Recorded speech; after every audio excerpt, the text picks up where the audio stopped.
Your model should be lying prone. Choose 2 regions which you will search in this way. One to the side of the dorsal spine, covering the muscular paraspinal region, as well as some of the skin over the scapula and the ribs. The other area should be in the low back buttock area, much the same size, covering far more elastic, loosely fitting skin.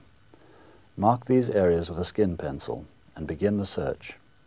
Place your 2 index fingers adjacent to each other on the skin, side by side or pointing towards each other with no pressure at all on the skin, just a contact touch. Lightly and slowly separate your fingers, feeling the skin stretch as you do so. Take the stretch to its easy limit. In other words, do not forcibly stretch the skin, just take it to the point where resistance is first noted. This is the barrier of resistance, and it should be easily possible with a little more effort to spring the skin further apart to its absolute elastic limit at that time. Slowly release this and move both fingers a little to one side of this first test site and test again in the same way and in the same direction of pull with each finger. Perform exactly the same sequence over and over again until the entire area has been searched.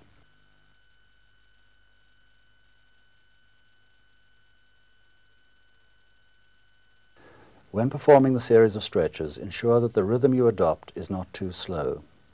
It is usually impossible to retain the subtle proprioceptive memory of the previous stretch if there is too long a gap between stretches. On the other hand, if the series of stretches is performed too rapidly, the individual stretch is unlikely to be to the true elastic barrier which is being assessed. My preferred recommendation is that 1 stretch per second be performed if possible. In some local areas, you may sense that the skin is not as elastic as it was on the previous stretch. This is a potential hyperalgesic skin zone. Mark it with pencil or pen for future attention. If you were to apply light finger pressure to the center of that small zone, you would almost always locate a sensitive contracture, which on sustained pressure may radiate sensations to a distant site, meaning that it is a trigger point, in which case add to your marking on the skin or a record card the direction of the radiating sensation.